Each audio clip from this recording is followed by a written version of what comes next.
bate-papo. E hoje nós vamos conversar com Felipe Tomanic, muito mais conhecido como Tomanic. Tomanic, muito obrigada, tá, pela sua disponibilidade. Tomanic é coordenador de segurança no TST e hoje vai bater um papo com a gente. Tomanic, se apresente, seja bem-vindo à nossa casa. Obrigado, Ana, pelo convite. Como bem foi dito, meu nome é Felipe Tomanic, estou coordenador de segurança do TST, mas friso que sou agente, na verdade. Então, o que a gente busca aqui, o que a gente faz é tudo pela figura do agente e não pela figura do coordenador, que é quem realmente está na ponta da linha ali, que precisa ter todo o suporte para desempenhar a sua função. Joia, Tomanic, isso mesmo, muito bom. Tomanic, a gente conversou anteriormente, né? Você é originário do TRT2, não é isso? Isso. Eu sou concursado do TRT2, concurso 2014. No início do ano passado, o Schettini assumiu a Secretaria de Segurança do TST. E com a vinda dele para cá, ele convidou dois colegas, dois amigos que já o conheciam, que sabiam a metodologia de trabalho dele, a forma acelerada dele de trabalhar, a mente mais ativa do judiciário, ouso dizer, cara fora da curva, e ele fez o convite para que viéssemos. Eu vim para assumir a coordenadoria de segurança e o Elton, que é o atual secretário do TST, assumiu a outra coordenadoria recém-criada, que era a coordenadoria de apoio logístico. O Schettini foi para o STF, no início da gestão do ministro Fux, e atualmente o Elton Boulanger, é o secretário do TST. Joia. Tomanic, aí na coordenação de segurança do TST, o que vocês desenvolvem aí na parte da segurança? Eu considero que o TRT, a parte trabalhista, na questão de segurança, ela é bem mais avançada, né? Está um passo à frente dos demais órgãos do judiciário, né? Porque estão sempre avançando. Eu visitei o prédio da Consolação, né, de São Paulo, e isso 4 anos, 5 anos atrás, e já era show top de bola. Nas outras, acho que aqui em Recife também a gente tem o TRT daqui de Pernambuco, ele também já tem muito antes de polícia judicial acontecer, já tinha uma carga, um corpo de segurança muito bem estruturado, organizado. E assim, o que é que se dá? Por qual motivo que o TRT sempre esteve à frente na parte de segurança? Isso é uma opinião pessoal minha do que eu tenho visto, né? Do que eu vi já antes também. Uhum. De certa forma, eu concordo com essa linha pioneira da justiça trabalhista, e eu acho que a gente tem que dar mérito a quem é devido, né? Pelo que eu acompanhei, já viajei alguns estados, já ministrei curso em diversos regionais, tanto da justiça trabalhista quanto da justiça federal, quanto da justiça eleitoral, e a meu ver, tá? Pelo menos no meu entendimento, nós tivemos algumas pessoas que foram encabeçadas, sim, pelo Schettini, que perceberam a necessidade de estruturar o seu corpo de segurança, hoje corpo de polícia, e perceberam que havia tanto essa necessidade quanto as pessoas certas para transformar essa necessidade numa oportunidade. A necessidade ela já era sabida, mas foram pessoas que, enfim, realmente acreditavam que dava para ser nosso, que dava para que esse corpo fosse oriundo do próprio quadro de servidores, provendo a segurança para os seus ativos, tanto para suas autoridades, quanto para suas instalações, quanto para suas informações, quanto na parte de contra-inteligência e outras coisas mais. E eu digo até que eu acabei sendo uma vítima dessa crença aí do Schettini, porque eu não conhecia o cargo. Eu conheci o cargo quando o Schettini, então secretário de segurança TRT2, em meados ali de 2010, pediu um curso de segurança e proteção de autoridades no Exército. Eu era primeiro tenente do Exército e fui encarregado de dar instrução para os agentes do TRT. Aí que eu passei a conhecer o cargo. Aí que eu conheci o cargo, vi que era um cargo que estava numa ascensão fantástica. Nosso salário é sensacional, comparando ainda com outras unidades policiais. A estrutura de trabalho que a gente tem, a qualidade de trabalho que a gente tem, são extremamente atrativas. E em 2014, abri um outro edital, acompanhei o edital, vi que era o cargo para os hoje colegas que eu havia ministrado instrução, dei uma focada ali no concurso e passei. E depois dessa crença no TRT de São Paulo, ficou muito mais fácil de compartilhar essa intenção de segurança para o restante do país, porque Brasília e São Paulo acabam sendo os grandes polos, né? Então, as nossas autoridades, com alguma frequência, visitam São Paulo, visitam Brasília.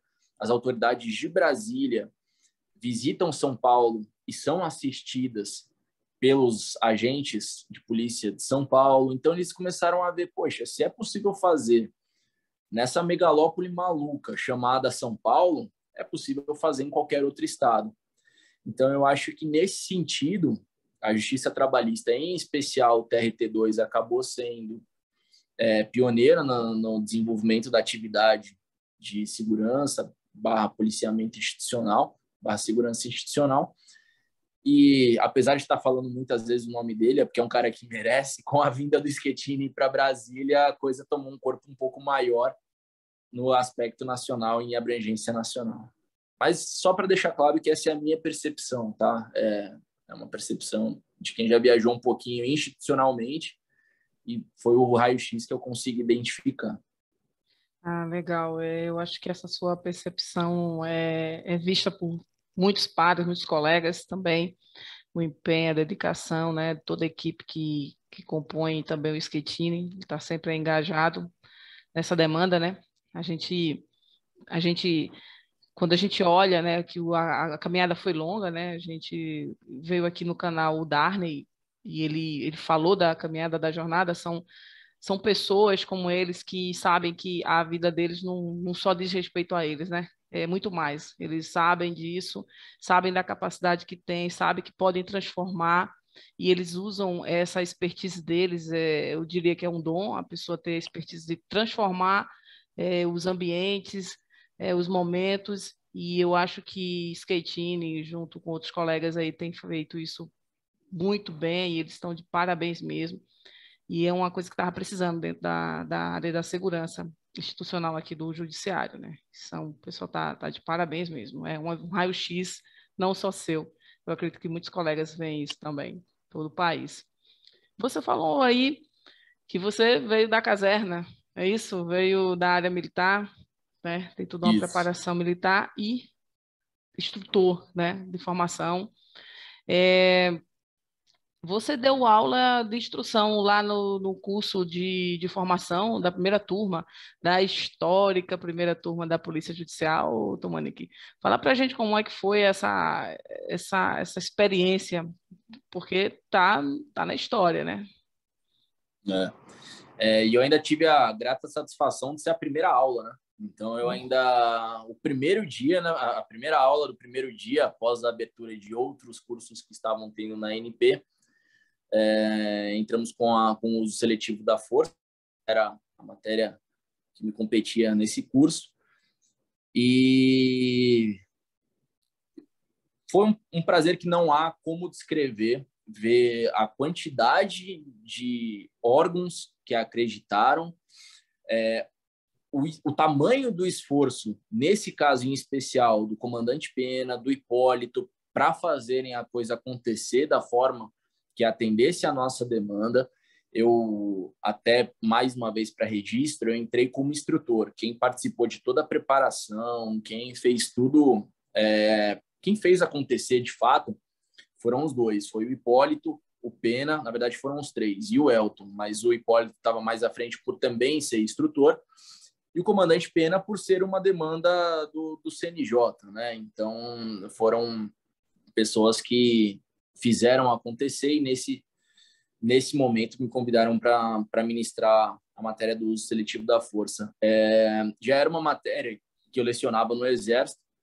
Eu, enfim, tive algumas experiências em campo em que a gente usava muitos meios de menor potencial ofensivo, né, os IMPOs ou os meios de TNL, como são chamados, e fiz o curso na Condor já estando no judiciário, e desde então acabei avocando um pouco dessa matéria pelas instituições, para as instituições, né, não pelas instituições, e aqui em Brasília fui convidado, uma honra imensa, para ministrar essa matéria no primeiro curso, né, no primeiro curso de formação de agente de polícia judicial. O que mais me motivou, mas eu não posso dizer que surpreendeu, porque como sei que era uma demanda da carreira, foi o nível de motivação dos colegas que lá estavam. Mesmo colegas que ainda estavam descrentes ou tentando entender se ia vingar, se não ia, essa história de polícia judicial, ao sentarem lá na Academia Nacional de Polícia, devidamente uniformizados, sentirem as instruções e sentirem o ambiente da atividade policial, porque muitos dos nossos colegas não têm esse histórico. Eram técnicos, por assim dizer, e agora viraram policiais. Então, para esses, eu acho que o choque acabou sendo um pouco maior. Colegas que ingressaram há alguns anos, que muitas vezes nem recebiam um colete ali para ficar na portaria, hoje se vêem devidamente uniformizados, sendo cada vez mais especializados, e essa especialização vem junto com o embasamento. E perceber que os nossos colegas tiveram essa percepção e, junto com essa percepção, tiveram essa vontade de somar, foi extremamente gratificante. Foi prazeroso ministrar esse bate-papo. Eu falo que normalmente eu não ministro curso, eu ministro mais bate-papo do que qualquer outra coisa, porque a gente também acaba pegando instrutores da matéria. Sentados na minha frente tinham instrutores. Até puxando a sardinha para o meu lado aqui do TST, a gente formou 10 instrutores, sendo que 2 deles, hoje em dia, eu mais adquiro conhecimento com eles. Eles foram meus alunos na primeira turma, mas hoje em dia, quando tem oportunidade, eu vou lá ver o que eles estão trazendo de mais atual, que é o caminho natural, né? Eu estou indo cada vez mais para funções de gestão e eles estão indo mais para esse compartilhamento de conhecimento da matéria. O Will e o Cordeiro, fica aí a menção e o registro a eles estão voando baixo nessa matéria também. E todas as instituições, as outras instituições, têm os seus que são destaques também. Então, além de tudo, foi prazeroso nesse sentido, de perceber o nível de especialização que os órgãos estão atingindo.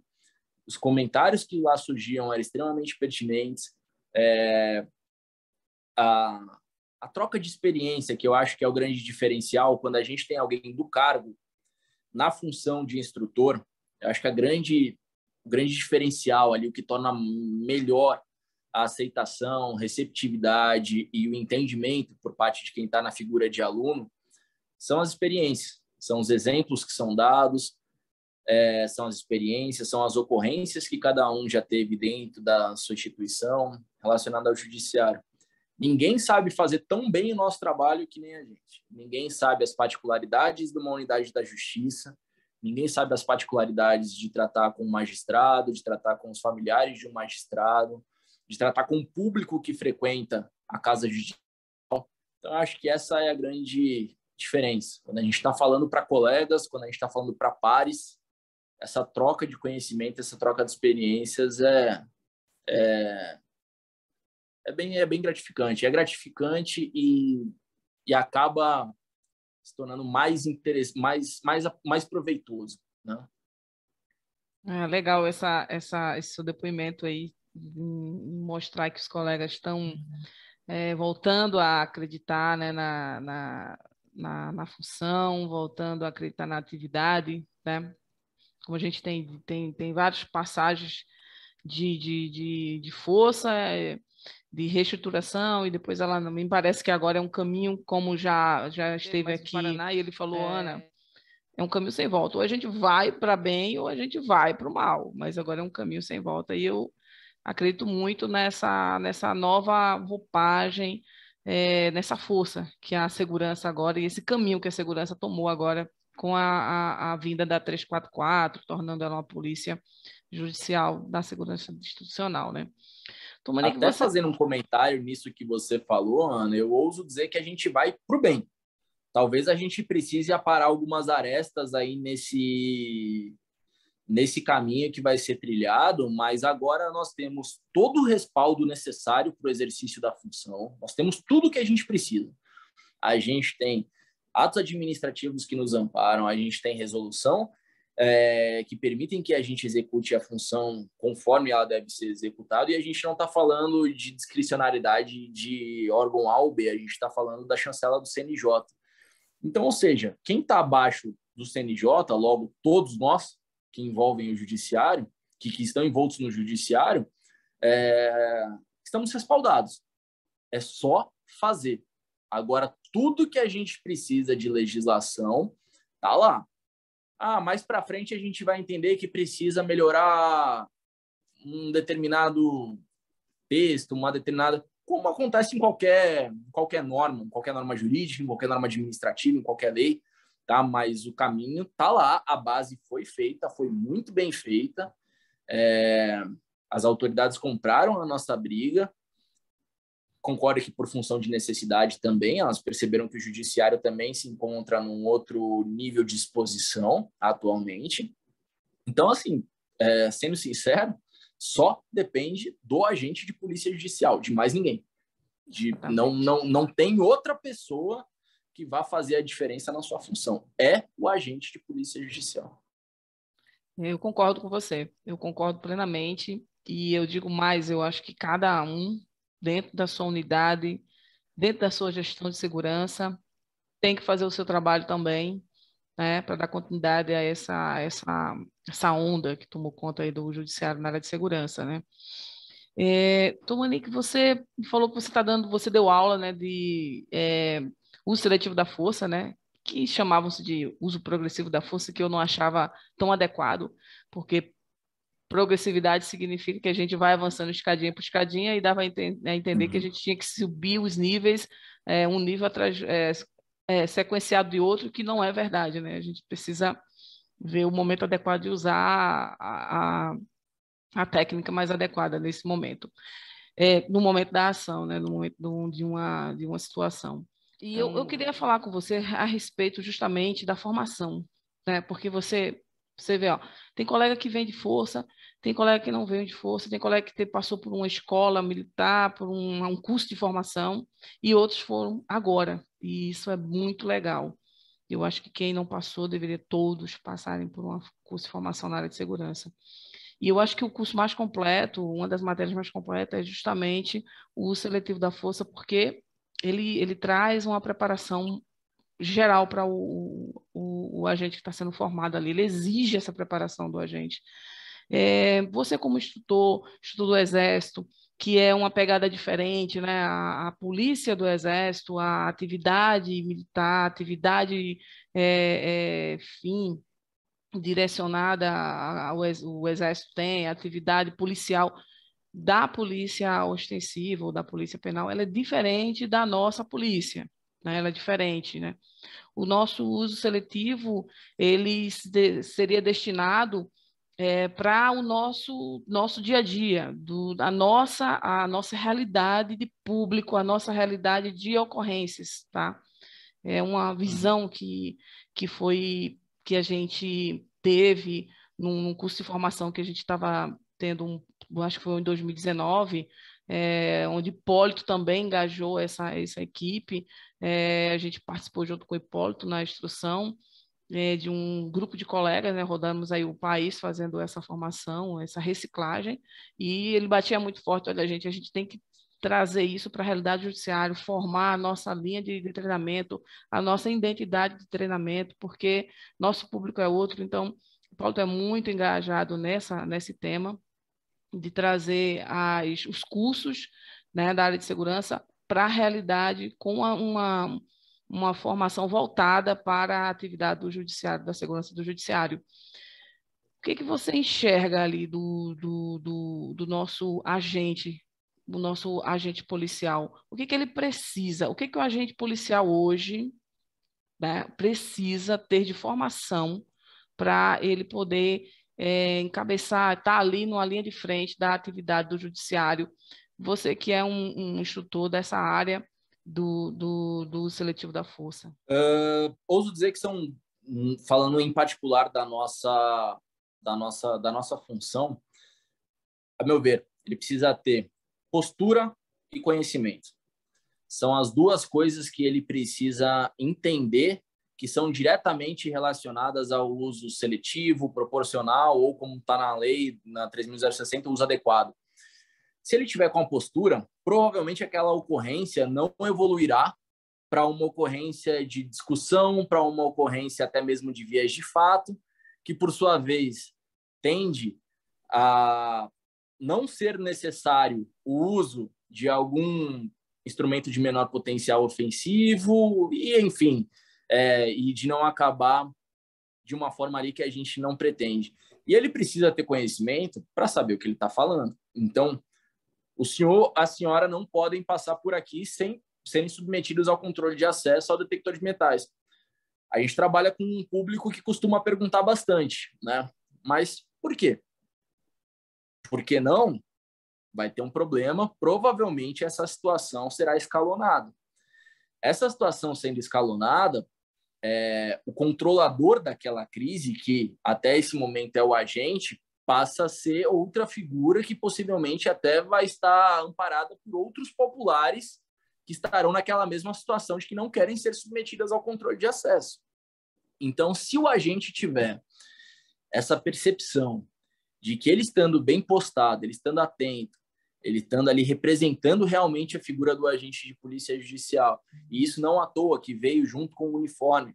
Se a gente lembrar dos princípios do uso proporcional da força, muitas vezes até a gente, de forma equivocada, a gente acaba pulando o uso proporcional da força direto ali para os instrumentos de menor potencial ofensivo antes do uso da arma de fogo. Isso daí a gente já está... A ocorrência já deu errado. Se chegar nesse ponto, é porque o ator hostil, ele já está... o ator já se tornou um ator hostil. Se pegarmos a base do uso proporcional da força, que é, primeiro, a presença ostensiva. A presença ostensiva entende-se por um agente bem postado, ciente do que ele está fazendo, para que, caso chegue no próximo passo do uso proporcional, que é a verbalização e negociação, ele saiba o que negociar. Muitas vezes a negociação do agente, e ele não percebe isso, é falar que existe uma resolução que determina que todos que acessem aquele prédio precisam passar por um controle de acesso, que existe um ato da sua respectiva presidência que determina que instrumentos potencialmente ofensivos não podem ingressar no prédio. Isso é a negociação. Isso é totalmente a parte de verbalização. E o agente ele precisa estar bem postado, porque é só a gente se imaginar na função ou na figura de quem já está muitas vezes exaltado, porque são poucas as pessoas que no prédio da justiça felizes. Quem entra no prédio da justiça está lá para resolver alguma coisa. Então, ou você está lá para resolver, ou você será resolvido, né? Então, as pessoas já entram com algum nível de tensão. Se não percebem, num primeiro momento, que o agente está lá para ajudar, orientar, mas, se necessário, conter, você já perdeu o primeiro ponto do escalonamento do uso seletivo, do uso proporcional da força, que é a sua presença ostensiva. A partir daí, você já começou perdendo, porque você já vai começar a verbalizar. E aí, na sua verbalização, você já vai ter que, muitas vezes, isso eu digo por ter visto, a gente vai no local, o colega está sentado no celular, desatento, conversando com outra pessoa, e já perdeu. Na hora que te chamarem para resolver aquela ocorrência, você já perdeu essa primeira oportunidade do uso proporcional da força. Então, é nesse ponto que eu vejo que o agente precisa entender que cabe a ele ter a postura adequada para representar a instituição. E o conhecimento, tanto na etapa da negociação, caso necessário, quanto conhecimento do material que porta, o conhecimento da verbalização no rádio, na verbalização adequada, o conhecimento dos outros postos para saber quanto tempo um colega demora para chegar nele, o conhecimento adquirido através de capacitação continuada, que isso, para mim, entra tudo nessa pilastra da capacitação. O curso de formação é bom? É bom.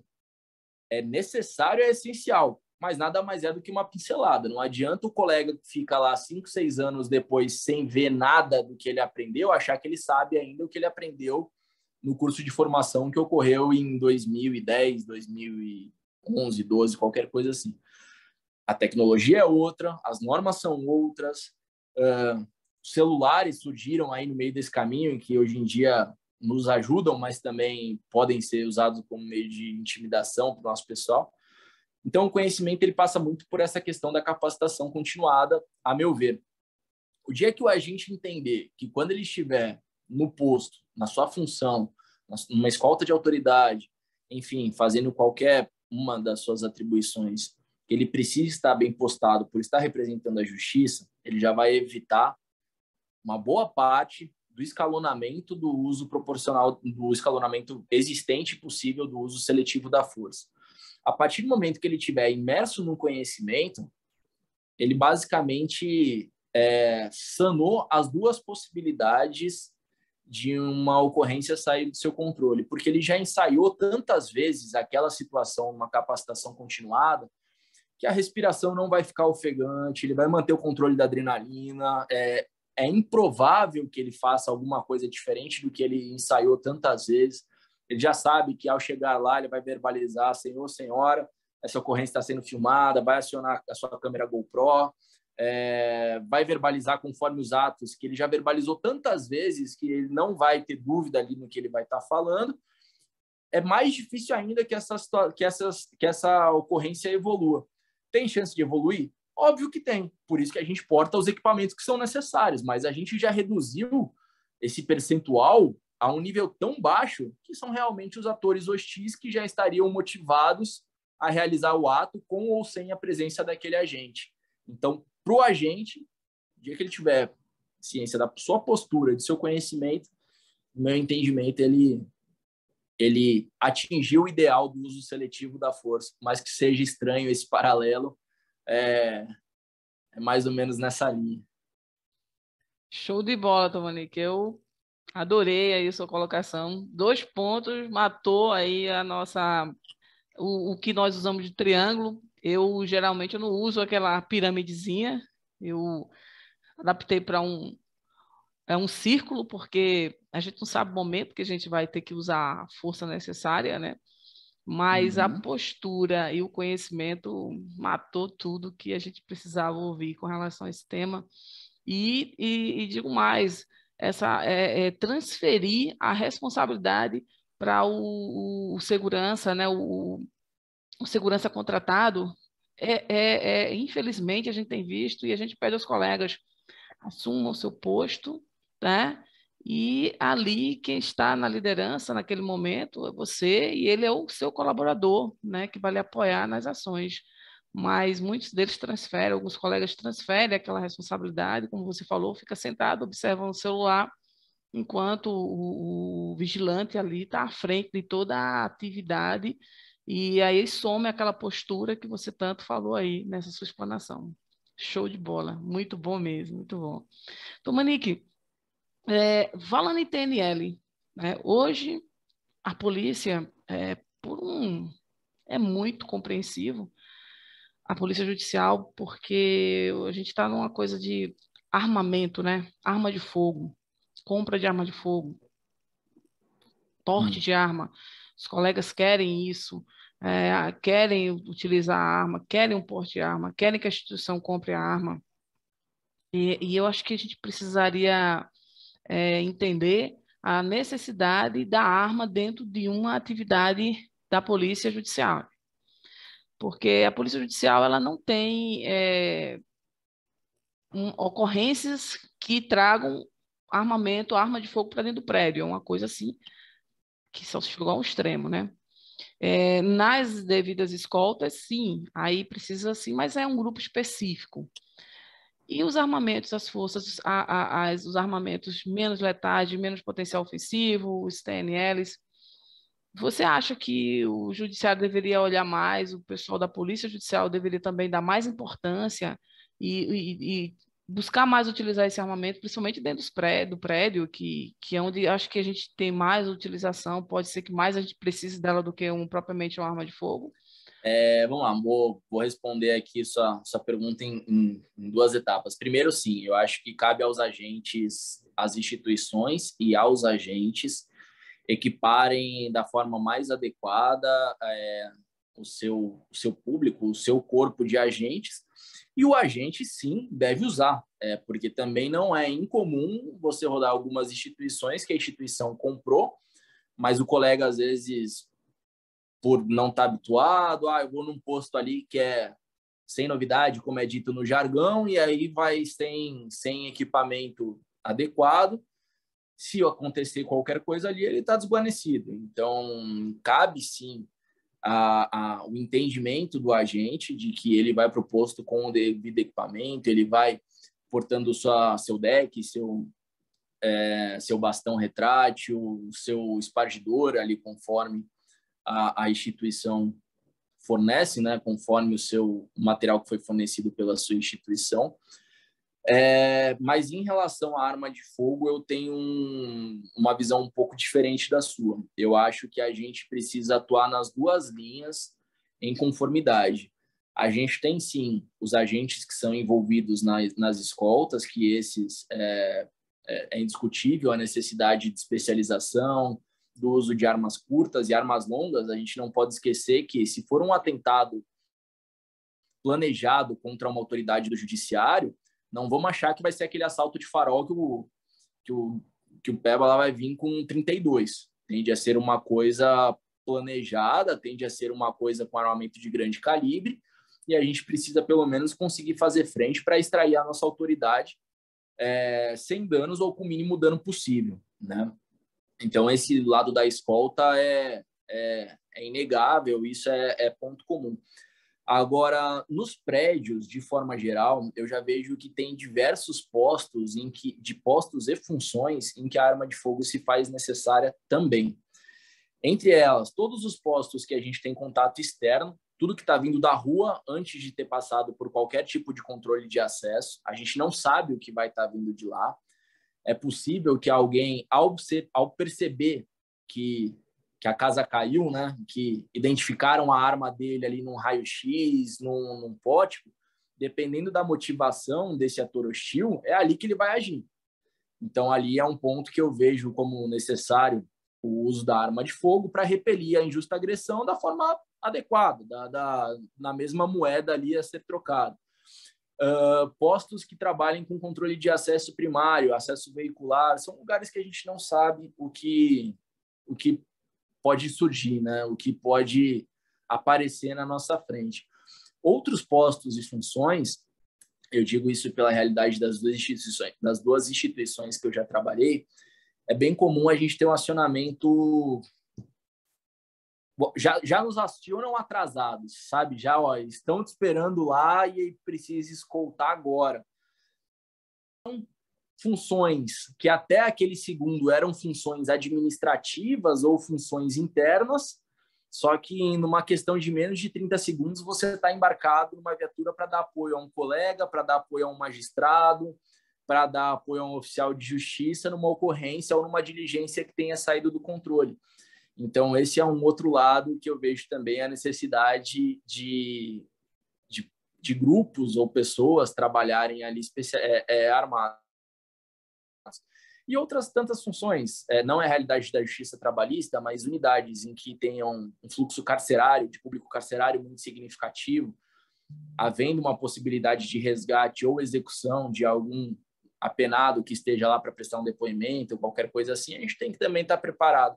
Então, eu acho que são duas frentes que a gente precisa trabalhar, mas aí voltando para a questão do TNL, o agente ele precisa entender que o caminho da arma de fogo é um instrumento de menor potencial ofensivo. Até se falarmos aqui do uso proporcional da força, do uso seletivo, mesmo que não seja o o uso progressivo, né? Mas, em tese, ele tem que, pelo menos, ter a opção de fazer um uso de instrumentos de menor potencial ofensivo. E isso preserva o agente.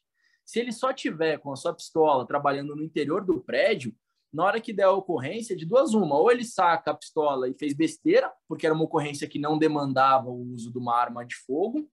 Se ele usar, pior ainda, se ele usar, enfim, agiu de uma forma totalmente inadequada, ou o ator hostil, sabendo que ele não tem nada, tende a entrar numa via de fato. Se o agente não tiver com o seu treino de defesa pessoal em dia ali, ele ainda vai acabar expondo a instituição com uma arma que foi tomada dele.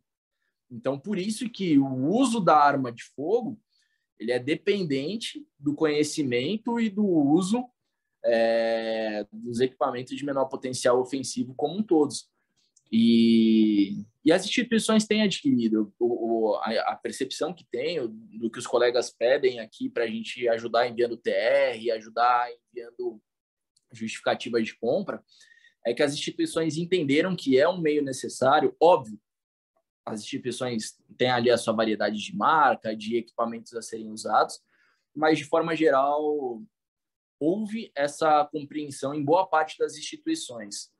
Cabe ao agente entender que ele precisa se especializar e precisa portar. Não adianta ele estar lá com um bastão e com um espargidor 3 anos no cinto, sem nem saber se o bastão está travando ou não, e na hora que precisar, ele estava carregando um peso ali e não efetivamente um equipamento. Estava só trazendo problema para a coluna, né? Só trazendo problema. É bem Olha, isso. Tomanique, eu acredito sim que o uso da arma, a arma sim, para a área de segurança, é uma ferramenta indispensável, né? Existem os momentos e os ambientes, como você pontuou bastante, e o que eu não vejo, pelo menos não vejo assim, é um empenho em querer adquirir as armas TNL, assim. A preferência é mais para o lado mais letal, menos letal. A gente compra depois porque realmente o preço não é atrativo, né? O preço não Mas é essa atrativo. percepção, eu concordo com você, mas eu vejo que sai dos nossos agentes. O nosso agente, o nosso corpo, ele preza primeiro pela arma de fogo para depois o TNL. Para a instituição, é mais interessante o TNL do que a arma de fogo. A visão do uso do instrumento de menor potencial ofensivo é melhor. Então, nesse sentido, que os nossos agentes que estão na função de gestão precisam entender que, nesse caso, exclusivamente nesse caso, para não ser mal interpretado aqui que eu vou falar, sim, há uma progressividade. Então, primeiro, o nosso pessoal mostra a sua postura, para deixar de ter aquela imagem de que, vamos lá, será que é, será que não é? Mostrou sua postura, provavelmente vai ser adquirido um material inicial, que tem de ser o instrumento de menor potencial ofensivo. É utopia o nosso colega, o nosso agente que está na função de gestão, achar que, num prazo tão curto de tempo, ele sairia ali de uma função que muitos decisores, autoridades, nem sabiam que o colega existia, para um fuzil 762 na entrada de um prédio da justiça. É utópico isso. Precisa se mostrar um caminho, precisa mostrar competência, precisa mostrar que, com um instrumento de menor potencial ofensivo, ele pode ajudar dentro de uma sala de audiência, ele pode auxiliar na escolta de um preso, ele pode ajudar um oficial de justiça na escolta de um magistrado, para que, então, mas essa escolta seria aprimorada se ele tivesse uma arma de fogo, de pote, se ele tivesse uma pistola. Ok, mas já que as ocorrências e as ameaças estão tão maiores, conforme alimentado pela equipe de inteligência, que tem uma função essencial e fantástica nesse sentido, acho que chegou a hora de comprar fuzil para o nosso pessoal. Então, nesse lado, há sim uma progressividade. É utopia o nosso agente achar que ele vai sair de uma função que anos atrás ele tinha uma lanterna e um rádio para um fuzil 762 numa entrada de um prédio. Os olhos brilham, né? Quando pensa, vou pegar uma Glock, vou pegar aí uma pistola e tal. Então, em muitos lugares que eu fui ministrar, que eu já tive esse bate-papo, o pessoal perguntou como vocês compraram as Glocks no TST. Primeiro eu falo que eu não participei desse processo. Quem comprou foi o Schettini, o Marcelo e o Elton, que são outros 3. Eu só tive... a compra foi com eles. Eu entrei a partir daí. Mas todas as vezes que me perguntam como é que vocês compraram a Glock, eu falei, como é que vocês estão de TNL? O que vocês têm lá? Ah, não, a gente ainda não está vendo isso. Eu falei, então volta tudo. Veja primeiro o que você tem lá de TNL, reestruture o seu equipamento. Aí muitos pararam de me pedir informação. Para mim tá bom também. O importante é que o camarada tenha recebido o recado de que tem um caminho a ser trilhado até ter o armamento que é referência, né? Show de bola. É muito bom, Tomaneque, essa postura, porque assim, a gente precisa integrar. Eu venho do meio antes do judiciário. Antes eu tinha passado pela Polícia Militar e antes eu fazia, eu era analista numa área de uma empresa, a FedEx. A gente vê que as empresas elas se evoluem e para que as coisas aconteçam, ela precisa fazer com que o corpo dela, todo o corpo interno dela, participe dessa evolução. O Poder Judiciário ele vem tendo uma evolução muito grande, principalmente agora que nós saímos estamos de uma pandemia, e se Deus quiser a gente já está saindo dessa pandemia, né? E ela vem tomando corpo e a área, eu percebo que muitos ficam de fora dessas inovações que o judiciário vem tomando através de CNJ, inclusive. A gente passou, Tomanique, pela Justiça 4.0, e o servidor nem sabe o que é algo. Na área de segurança, se você perguntar, mas o que? Eu não sei o que é o Judiciário 4.0, não sei nem o que é isso. E a gente sabe que na área privada já se usa a segurança 4.0. Nosso Poder Judiciário está indo para uma evolução 5.0.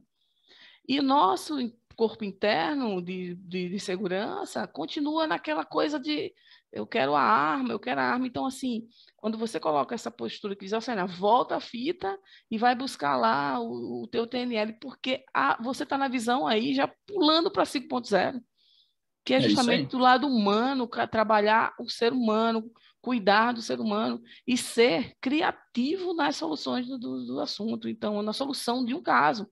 Quando você coloca, olha, vamos trabalhar postura, vamos trabalhar a sua postura, postura e conhecimento, veja. Então, assim, eu acho que, como você falou, trazer isso para o agente de segurança, para o agente policial, ainda está na mente a segurança, é importante porque você imagina você dar um eletrochoque para ele e uma pistola. Você acabou de falar que na mente dele ele já está indo já para o último nível da força, né? Ele só pensa na arma.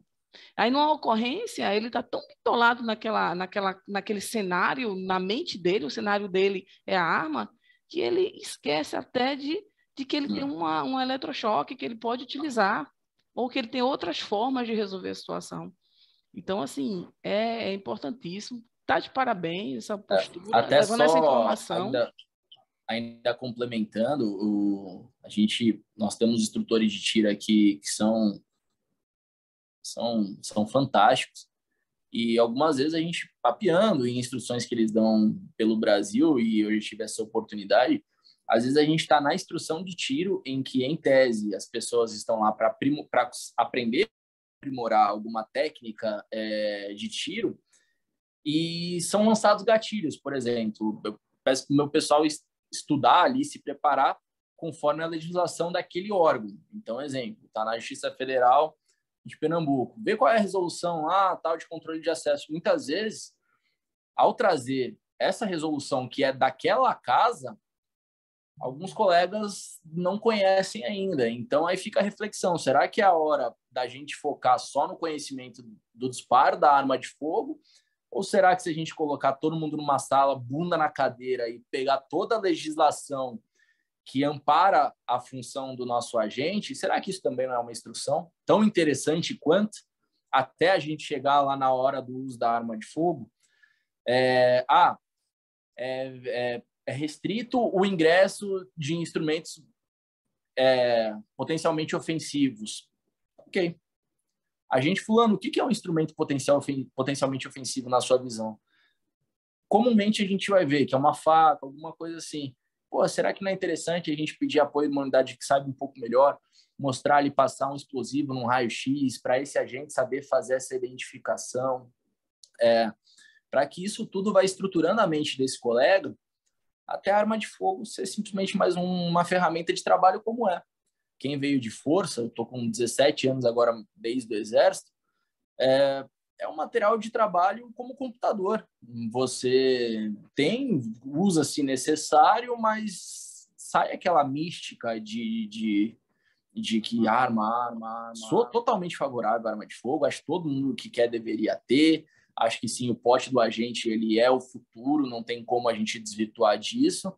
Mas eu faço esse convite da reflexão dos nossos próprios colegas. A gente está chegando na arma de fogo, mas o colega está fazendo a sua parte? Você sabe toda a legislação que cerca o teu trabalho na sua instituição? A gente está falando da 344. O colega que está vendo esse vídeo já leu a 344 inteira? Só a título de curiosidade? Então, eu acho que tem essa etapa complementar até chegar no fornecimento da arma de fogo para todo mundo. Exatamente, você falou show de bola mesmo, muito bom esse bate-papo com você, porque é bom a gente conversar com pessoas em mente aberta que sabem as necessidades. A arma é mais uma ferramenta do nosso cinto, que vão ter várias, né? Nosso conhecimento também um tipo de arma. A arma de fogo é só mais uma ferramenta. Então, é show de bola, Tomanique. Muito bom mesmo, muito bom falar contigo. Tomanique, você falou sobre segurança de autoridade. Jonathan veio aqui, Paulo Scur também veio aqui, ele até mencionou o seu nome na entrevista que eu tive com ele, um bate-papo que eu tive com ele. E ele vem dizendo que segurança e autoridade vai ser a nossa expertise.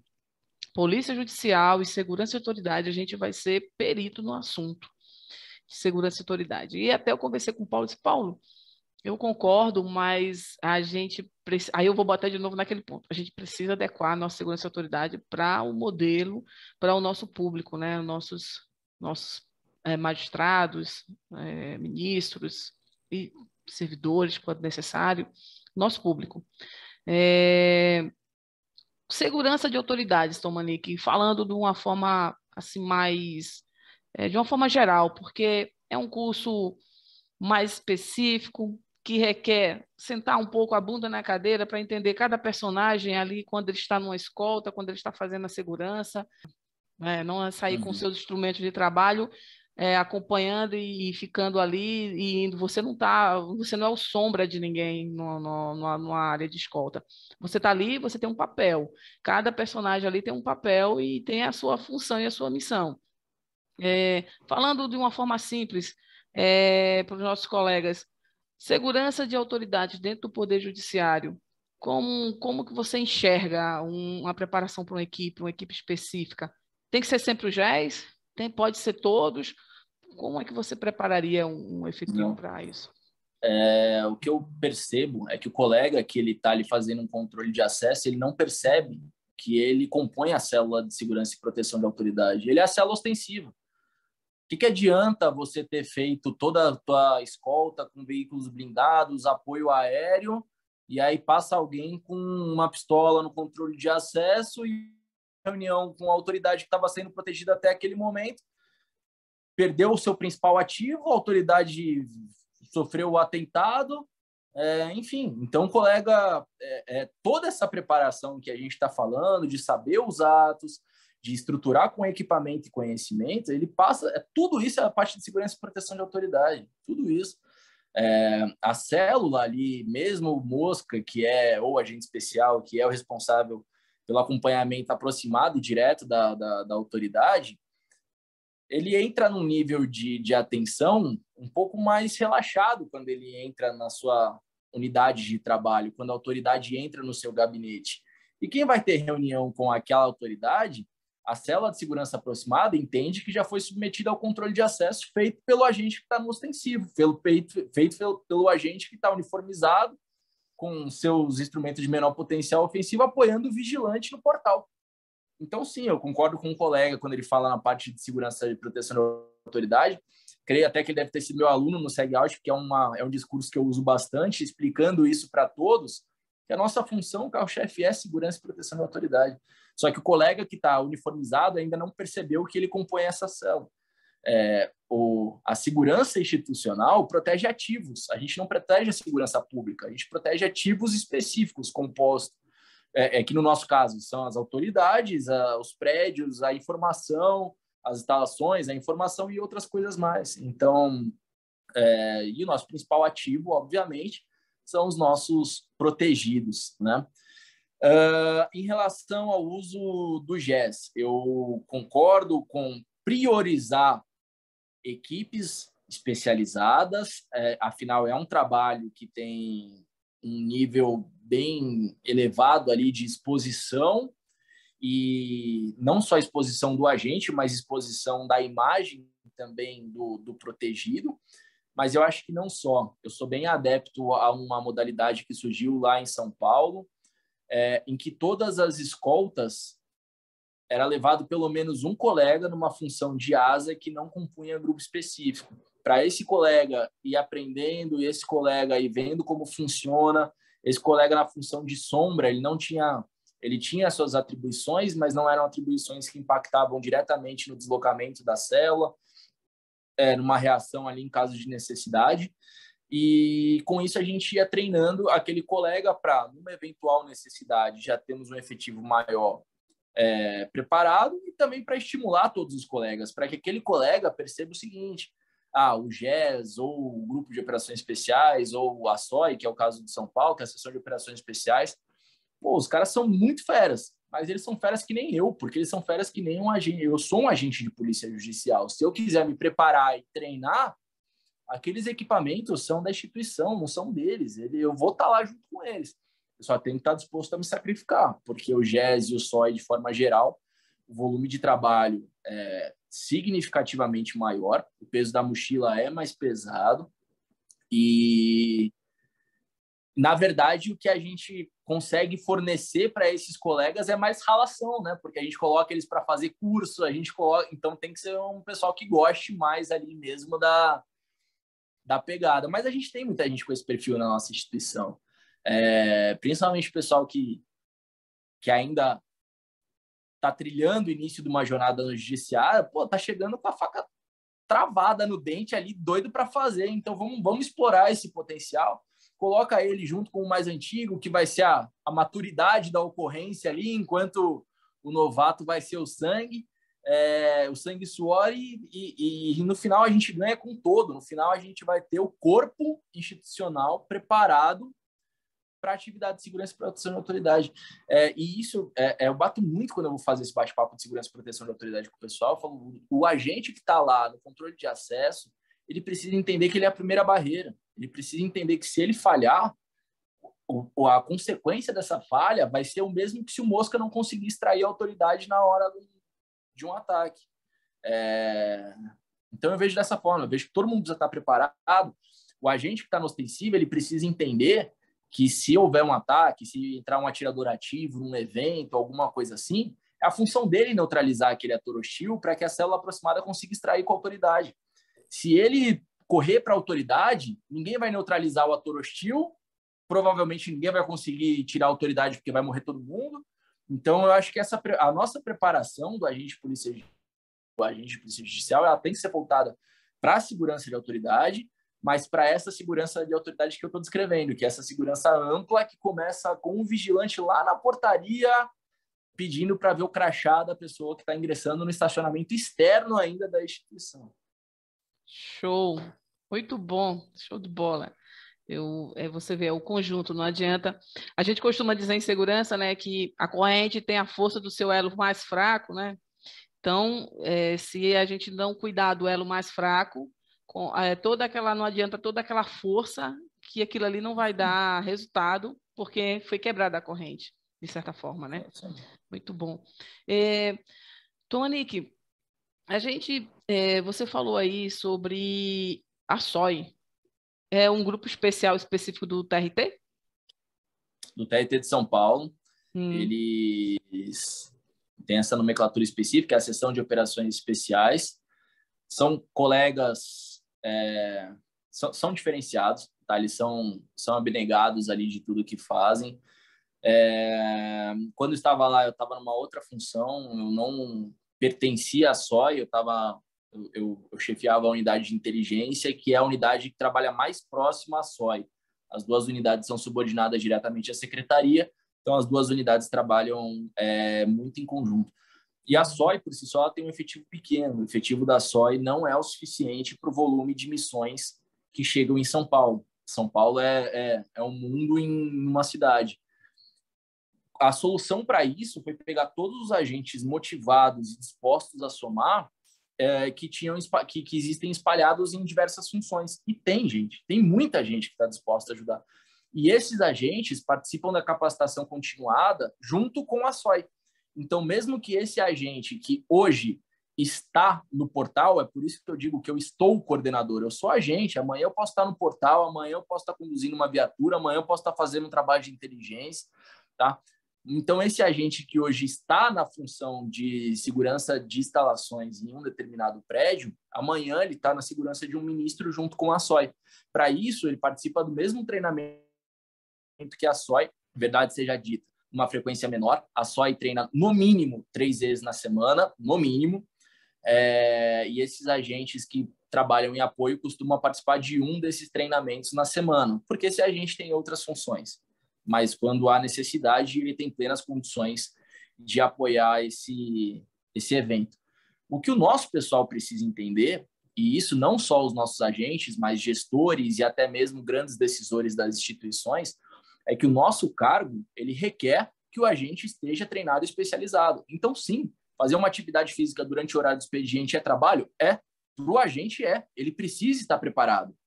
Ele fazer um treino de arte marcial durante o horário do expediente é trabalho? É trabalho. Ele ficar simulando saque, extração, ele está trabalhando. A gente precisa perder aquela ideia do que, não, qual que é o seu trabalho? Eu concorro a 3, 4 postos ali.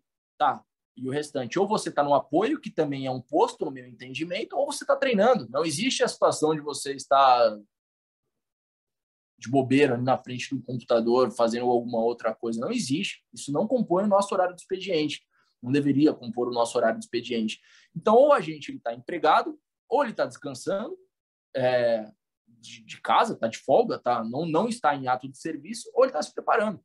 Ou ele está no posto efetivo, em que ele é o responsável daquele posto, ou ele está no apoio, que é um posto, tá? Ou ele está treinando.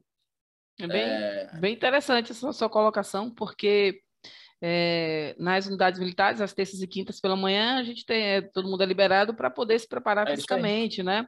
Então, é interessante também que os gestores vejam essa possibilidade de determinados horários os agentes policiais possam se dirigir, se deslocar a uma unidade interna, uma academia, alguma coisa assim, e comecem a fazer uma atividade de treinamento ali mesmo, sem precisar no ser TST, aquela até puxando a sardinha, desculpa te interromper, mas até puxando a sardinha mais uma vez para o lado da instituição, no TST nós temos a subordinada à Coordenadoria de Segurança, por sua vez a Secretaria, nós temos a Seção de Formação Continuada de Segurança, de capacitação de segurança, que são agentes, tem agentes e tem um servidor administrativo especializado, que conduzem todos os cursos. Toda semana aqui, pelo menos, nós temos curso, mas nem sempre o agente faz curso toda semana, porque depende da matéria. Ele é designado para concorrer às escalas de posto, para concorrer às escalas, né? Dependendo da matéria, ele entra na função de aluno. E a orientação que eu dou para todos os meus supervisores e subordinados, por enquanto, como ainda estamos nessa função meio híbrida, eles não só têm a minha liberação para ir fazer atividade física, para ir treinar, como eles têm a minha designação para ir treinar. Realizem atividade física conforme as restrições de cada um, enquanto a gente está voltando desse período pandêmico. Não deixem o ócio dominar sua carcaça, continuem treinando, continuem mantendo a atividade física em dia.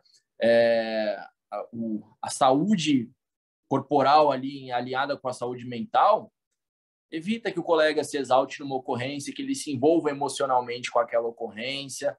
Enfim, são N vantagens que nós temos nesse sentido.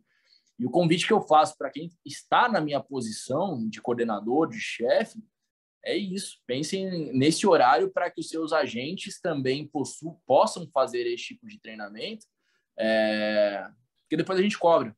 E se a gente cobra, a gente tem que dar estrutura para o nosso agente fazer. Né? A gente tem que dar estrutura para... E sem desmobilizar toda a classe para levar para um local, abandonar tudo, porque, olha, naquele dia a gente tem que pegar 30 pessoas para fazer treinamento. E se a gente faz dessa forma fracionada, todo dia está sendo o pessoal treinado, sem precisar desmobilizar todo mundo, não é? É uma coisa muito eficiente, eu acredito que é uma gestão de eficiência. Formem instrutores internos. É o melhor caminho para a sua instituição. Você tem 3 ou 4 colegas ali no momento de maior tranquilidade daquela instituição. Ao invés de falar de futebol, fala do seu INPO, fala relembra a distância de emprego, quantos ciclos você pode aplicar caso necessário, pega um ato, lê em conjunto, verifica ali qual foi o entendimento de cada colega nos artigos que foram promulgados naquele ato, faz um brainstorm. Brainstorming é técnica de aprendizado. Então, se nós temos essa oportunidade, mas são 3 colegas ali que estão só conversando numa sala de instrução. Se essa conversa é direcionada para um ato institucional, é uma instrução. E é muito mais interessante a gente seguir essa linha do que realmente, cada ano a gente tem o curso da GAS. Isso deixa claro que é o meu ponto de vista. O curso da GAS ele é o mínimo do mínimo do mínimo. Uma vez a cada 12 meses, você não absorve nada. Você tem que, no mínimo, uma vez a cada 20 dias ali, relembrar alguma coisa relacionada ao seu desempenho profissional. A gente está aqui a trabalho. Isso é o nosso trabalho, é o nosso ganha-pão. Tem que lapidar mesmo, né? Porque a gente não sabe a hora que a gente vai precisar de uma ferramenta e temos que estar aptos a essas ferramentas aí. Tomani, muito bom falar com você, tá? Eu gostei muito, quero agradecer, tá? Esse nosso bate-papo. Dizer que aqui o canal está aberto, sempre que você quiser trazer alguma novidade, informação, até uma instrução, tá? Para os nossos colegas, uma orientação. Eu já vou deixar aqui um espaço para que você possa mandar uma mensagem para os nossos colegas, fazer suas considerações. Fique bem à vontade, Tomani. Tá ótimo. Inicio agradecendo o convite, tá? E tanto o convite, quanto eu não poderia de deixar de agradecer algumas pessoas. O Schettini me convidou para Brasília para ter esse espaço, e o Schettini eu não convido só pela função que ele convidou, eu não só agradeço pela função que ele me convidou, eu agradeço pela estruturação que ele permitiu pro judiciário para hoje em dia eu ter orgulho do meu trabalho. Tá? Ele, junto com outros, trabalho com ele já há algum tempo, mas não há a menor dúvida que ele é um mentor de todos nós. Eu acho que esse reconhecimento é bem-vindo.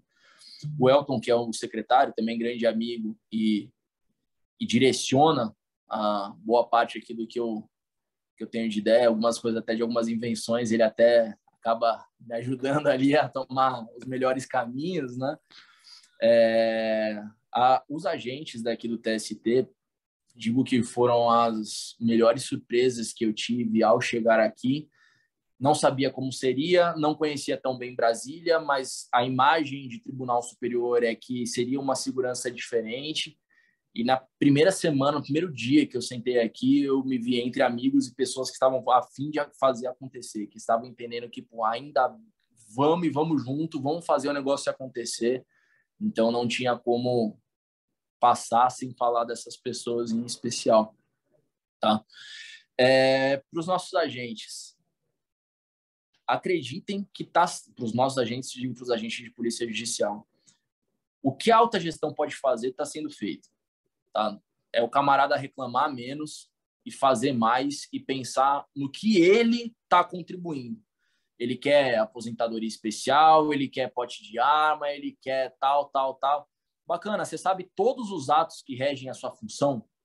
Então começa do zero antes de pedir um pouco mais.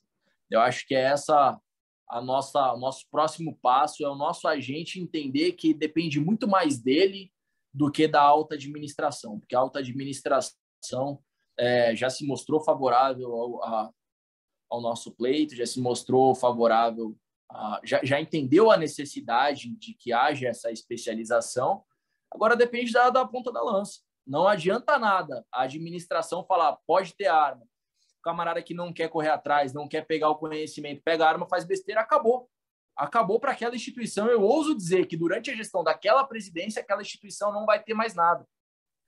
Então, cabe ao colega se manter especializado, fazendo esse paralelo com o que foi falado. Ele tem que manter a parte do conhecimento atualizado e agora entender que ele é um policial, e ter a postura de quem detém o conhecimento para fazer bem a sua função. Show. Eu acho que é isso. Show. Tomanique, muito obrigada. Até uma próxima, viu? Até uma próxima. Contem conosco no TST.